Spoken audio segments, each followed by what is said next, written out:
तर पहा या ठिकाणी अहिल्यानगर पोलीस भरती 2023 साठी विचारलेला प्रश्न आहे. प्रश्न असा आहे की एका शाळेतील 240 विद्यार्थ्यांपैकी 60% विद्यार्थी नापास झाले तर एकूण किती विद्यार्थी नापास झाले.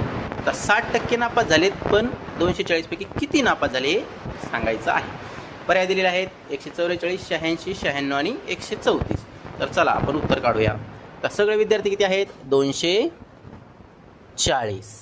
त्यापैकी 60% विद्यार्थी नापास झाले. आता एक गोष्ट कधीही लक्षात ठेवायची, आपल्या माइंडमध्ये फिट करून घ्यायची की जे टक्के दिलेले असतात हे 100 पैकी असतात. ही गोष्ट कायम लक्षात असू द्या.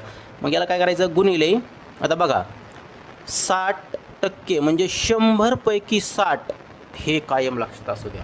आता चला काढूया उत्तर. हा शून्य कटला, हा शून्य कटला, या शून्याने हा शून्य कटला. आता बघा इथं काय राहिलं आहे 24 गुणिले 6. 24 गुणिले 6 तर 24 सख 144 हे उत्तर आलेलं आहे. बघा पोलीस भरतीसाठी विचारलेला प्रश्न आहे. उत्तर आले 144. पर्याय नंबर 1 हे याचं उत्तर आहे. व्हिडिओ जर आवडला असेल तर लाईक करा, चॅनलला सबस्क्राईब करा आणि व्हिडिओ जास्तीत जास्त शेअर करा, म्हणजे ज्या विद्यार्थ्यांना या व्हिडिओची गरज आहे त्या विद्यार्थ्यापर्यंत हा व्हिडिओ गेला पाहिजे. धन्यवाद.